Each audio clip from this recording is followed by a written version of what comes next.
गीता के पहले अध्याय में विषाद योग का वर्णन। धर्म क्षेत्रे कुरुक्षेत्रे संवेदायुत्सवः मामका पांडवाश्चैव किम कुर्वत संजय। जिस समय कौरव और पांडव दोनों का युद्ध होना तय हो गया तो उस समय धृतराष्ट्र के मन में ये इच्छा हुई कि मेरे नेत्र नहीं है, इस युद्ध में क्या हो रहा मेरे को कैसे पता लगेगा। तो उसने वेद व्यास जी से प्रार्थना किया कि आप ऐसा उपाय करिए कि मैं इस युद्ध को देख सकूं। धृतराष्ट्र की बात सुनकर के वेद व्यास जी ने मन में विचार किया, मैं अगर धृतराष्ट्र को देखने की शक्ति दे दूंगा तो धृतराष्ट्र को बहुत दुख लगेगा, क्योंकि इसके बेटों का पराजय होने वाला है। तो देखने से कम दुख होता है सुनने में।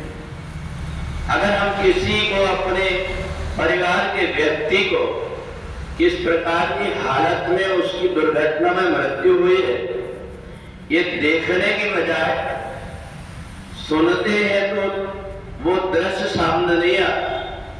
और नहीं तो कई बार कहते हैं हमारे सामने ऐसी घटना घटी जो आज तक के भूल नहीं पा रहे। भगवान ने मन में विचार किया कि ये जो जीवात्मा है, जब आत्मा को शरीर मान बैठता है तो उसका शरीर से बड़ा मोह होता है। और इसलिए वेद व्यास ने मन में विचार किया कि मैं धृतराष्ट्र को नहीं बल्कि इनका जो साथी है संजय, इसको दिव्य दृष्टि दे देता हूं। यही बैठे बैठे संजय धृतराष्ट्र को पूरा समाचार युद्ध में जो कुछ भी होगा, जैसे हम कहीं भी देश विदेश में कोई घटना घटती है और टीवी में घर बैठे देख सकते हैं, ऐसे ही वेद व्यास जी ने संजय जो धृतराष्ट्र का साथी था उसकी आंख में टीवी फिट कर दिया। वो सारा दृश्य देख देख करके और बताएगा तो अब इधर युद्ध प्रारंभ होने को है। और धृतराष्ट्र के मन में इच्छा हुई, धृतराष्ट्र ने कहा संजय तुम चुप क्यों, ये हलचल सुनाई दे रही है, आवाज सुनाई दे रही है, मेरे को बताओ कि युद्ध भूमि में क्या हो रहा है। तो उसके मुंह से पहला शब्द निकला, धर्म क्षेत्रे कुरुक्षेत्रे संवेदायुत्सवः मामकात् पांडवाश्चैव किम कुर्वत संजय। ये संजय मेरे बेटों ने और पांडवों ने क्या कर रहे हैं इस समय पर। तो जैसे ही संजय ने देखा, उस समय संजय ने सारा दृश्य बताया कि जब पूरी सेना, एक सेना इस तरफ एक तरफ सेना दूसरी तरफ खड़ी हो गई तो आपका बेटा दुर्योधन द्रोणाचार्य के पास पहुंचा और वहां जाकर के और द्रोणाचार्य ने अपने गुरुजी से जब देखा कि द्रोणाचार्य ने कि सामने मेरे खड़ा हुआ है दुर्योधन, तो दुर्योधन से पूछा कि दुर्योधन क्या बात। तो दुर्योधन ने कहा गुरुदेव देखो, जिनको आपने शिक्षा दिया, द्रुपद के पुत्र धृष्टद्युम्न, इसको आपने धनुर्विद्या की शिक्षा दिया था, आज ये तुम्हारे साथ में युद्ध करने को खड़ा हुआ है। और यही अकेला नहीं है, इनके साथ तुम्हारे शिष्य पांडव भी, द्रुपद पुत्र, ये सब के सब खड़े हुए। द्रोणाचार्य ने कहा मैं देख रहा हूं, और अपनी सेना में तो एक से बढ़कर एक शूरवीर आप स्वयं है, भीष्म पितामह है, कृपाचार्य है, मैं हूं और मेरे 100 भाई। ये सारा जब दृश्य का संजय ने बताया तो बड़ा प्रसन्न हो गया धृतराष्ट्र कि मेरे पास में सेना बलशाली है। तो इसलिए वेद व्यास ने पहला ही शब्द बोलने दिया इस श्लोक का कि माम का पांडवाश्चैव, मेरे और पांडवों के पुत्रों ने जब एक भेद धृतराष्ट्र के मन में आ गया तो ये गीता धर्म ग्रंथ है। धा से पहला अक्षर शुरू हुआ है और आखिरी का रा और मां के साथ में धर्म बन गया, दोनों मिलाकर के।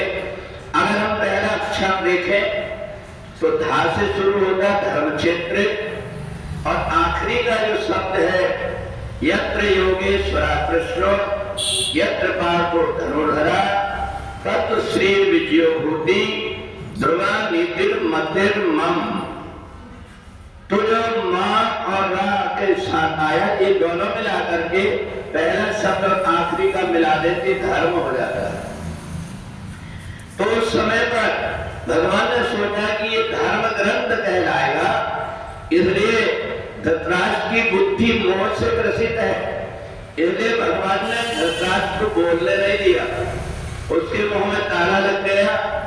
तो पूरी गीता में धृतराष्ट्र ने केवल एक ही श्लोक बोल पाया, ये धर्म क्षेत्र कुरुक्षेत्र वाला, इसके बाद बोलने नहीं दिया। और जब भगवान श्री कृष्ण को देखा कि चुप है, तो सबसे पहले संदेह बोलते गया। तो पूरी गीता में 41 श्लोक में संजय ने बात किया है, और अब 41 श्लोक में संजय ने बात किया तो संजय ने ही शुरू किया, और अर्जुन का जब बोलने का मौका आया तो 80 और 81 श्लोक में अर्जुन ने भगवान से जो कुछ भी शंका थी वो पूछा।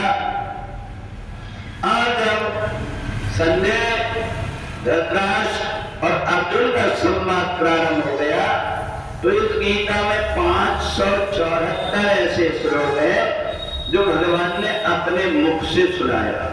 तो इस प्रकार से जो गीता 700 श्लोक की है, इसमें एक श्लोक धृतराष्ट्र ने बोला, 41 श्लोक संजय ने बोला, और 81 श्लोकों को अर्जुन ने, और 574 श्लोकों को भगवान श्री कृष्ण ने सुना करके ये गीता का जो ग्रंथ है, इस ग्रंथ को एक धर्म ग्रंथ ना कह करके मनुष्य का पारंपरिक मनुष्य को कैसे जीना चाहिए, इस प्रकार का ज्ञान देने के लिए एक रास्ता भगवान ने जो बताया, इसके पूरे जीवन के जितने सूत्र हैं वो सब गीता में भगवान ने फिर करके कहा कि जन्म से लेकर के मृत्यु तक जीवन की जितनी भी परिस्थितियां हैं, उन सारी परिस्थितियों में अगर गीता को व्यक्ति साथ में लेकर के चलता है तो उसकी समस्या का कोई ना कोई समाधान इस गीता से निकल करके प्रत्यक्ष में आ जाता है, या उसकी बुद्धि में आ जाता है, या ऐसी कोई परिस्थिति बन जाती है। तो इसलिए गीता केवल हमारा धर्म ग्रंथ अकेला नहीं है, बल्कि मानव जीवन को व्यवस्थित बनाने का, हमारे जीवन को व्यवस्थित चलाने का एक साधन भी गीता में बताया भगवान ने। और इसको शुरू किया है विषाद योग से और अंत किया है मोक्ष के द्वारा, कि जो आत्मा को शरीर न मान करके और इस आत्मा को और शरीर को अलग अलग मान करके भगवान के कहे अनुसार चलता है, तो उन व्यक्ति को धर्म के द्वारा मुक्ति प्राप्त हो जाती है। बोले वृंदावन बिहारी लाल।